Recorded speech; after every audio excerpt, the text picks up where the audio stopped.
सास का कायाकल्प। राधा को अपनी सास से बहुत प्यार था। मम्मी जी, आपकी साड़ी कितनी प्यारी लग रही है। काश मैं भी आपके जैसी साड़ी पहन पाती। अरे बेटा, हमारे जमाने में तो साड़ी ही चलती थी। तू क्या करेगी साड़ी पहनकर? दिन भर भागा दौड़ी करती है। साड़ी कंफर्टेबल नहीं फील कराएगी। तू तो ऐसे ही जचती है बेटा।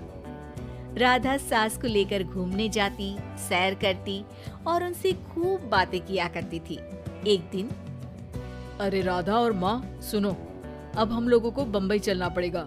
मेरी नई नौकरी वहीं लगी है। अरे वाह माँ, कितना मजा आएगा ना। अरे नहीं नहीं, मैं नहीं जाऊंगी। बड़ा शहर, बड़े लोग, मेरा दिल नहीं लगेगा।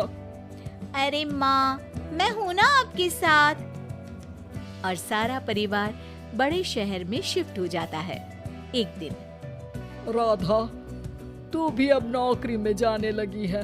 मैं तो बोर हो जाती हूँ। सोच रही हूँ आसपास की औरतों से दोस्ती कर लूं। हाँ हाँ माँ, और क्या, यहाँ की औरतें तो किटी पार्टी और बहुत सी फन लविंग एक्टिविटी करती हैं। तो बेटा, 2-4 फन लविंग से मुझे भी मिलवा देना। बहू सास के साथ बाहर निकलती है तो देखती है कि सास की उम्र की जो औरतें टहल रही हैं, उनका पहनावा ओढ़ावा सास से बिल्कुल अलग है। लेकिन फिर भी राधा एक औरत को रोकती है। Hello aunty, how are you? Oh great darling. Aunty, हम लोग यहाँ नए शिफ्ट हुए हैं। ये मेरी मम्मी है। क्या ये कल से आप लोगों को ज्वाइन कर सकती हैं? वो औरत सास की तरफ बड़ी ही अजीब नजरों से देखती है, फिर कहती है, अब ठीक है, कल से भेज देना। सास समझ जाती है कि उस औरत को वो ठीक नहीं लगी, लेकिन फिर भी वो कुछ नहीं बोलती। अगले दिन, अरे माँ, अच्छी सी साड़ी पहनकर तैयार होकर जाइए। आपको आपकी दोस्तों के पास जाना है ना। और नहीं नहीं, मैं सोच रही हूँ घर पर बैठकर टीवी देखूं। वैसे भी रामायण का नया एपिसोड आएगा। नहीं माँ, आप जाओ ना, लोगों से मिलो, बात करो, अच्छा लगेगा।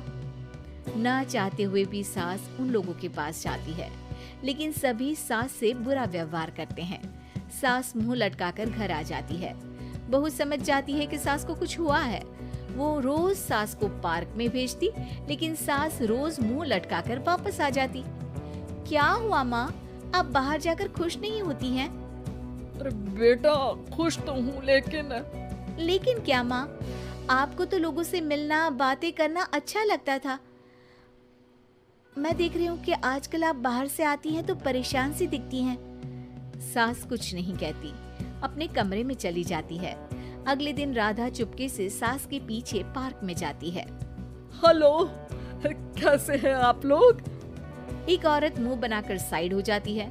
सभी एक दूसरे से बात करती हैं, लेकिन राधा की सास साइड में चुपचाप अकेली बैठी रहती है। राधा घर आती है और सास के वापस आने का इंतजार करती है।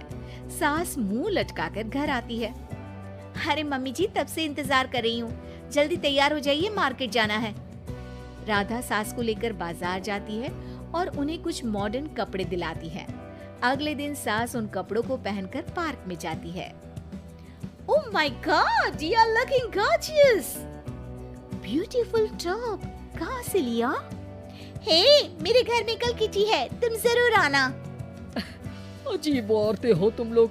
मैं रोज आती थी, तब तो तुम लोग सीधे मुंह बात भी नहीं करती थी। आज इन कपड़ों को देखकर तुम मुझे घर बुला रही हो। लेकिन सुनो, अब मुझे तुम लोगों से कोई बात नहीं करनी और ना ही दोस्ती करनी है। अरे, तुम तो बुरा मान गई। वैसे दोस्ती नहीं करनी थी तो ये कायाकल्प क्यों किया? ये मेरी बहू ने किया है। मैं यहाँ सिर्फ ये देखने के लिए आई थी कि तुमको मुझसे समस्या है या मेरे कपड़ों से। कपड़े तो बदले जा सकते हैं। अच्छा चलो, जो भी हो, अब हम लोग तुम्हें अपने साथ रखने को तैयार हैं। लेकिन अब मुझे तुम लोग नहीं पसंद। ये बोलकर राधा की सास वहाँ से चली जाती है। वाह माँ जी, आज तो आपका चेहरा खिला खिला सा लग रहा है। लगता है आपकी सहेलियों ने आपको अपना लिया। हाँ, वो तो अपनाना ही था। दिखावे वाली जो है वो, मेरे कपड़े बदलते ही उनका दिल बदल गया। लेकिन आज मैं उन्हें मना कर आई, अरे क्यों माँ जी? क्योंकि उन लोगों को मुझसे नहीं मेरे कपड़ों से दोस्ती करनी थी। वैसे मेरे पास तो तू है ना, मेरी प्यारी बहू, मुझे किसी की जरूरत नहीं है। अरे नहीं नहीं माँ जी, आप ऐसा क्यों सोच रही हैं? बेटा ये गलत भी तो नहीं है, जैसा देश वैसा भेष, क्यों? ठीक है ना माँ, अब जब ये हम लोगों का देश है तो क्यों ना हम यहाँ का भेष अपना ले। हाँ हाँ जरूर, मैं तो तैयार हूँ। समय के साथ खुद को बदलने में कोई बुराई नहीं है, लेकिन कहीं नकल के चक्कर में बंदर ना दिखने लगूं। खैर, बहू लग जाती है सास की कायाकल्प।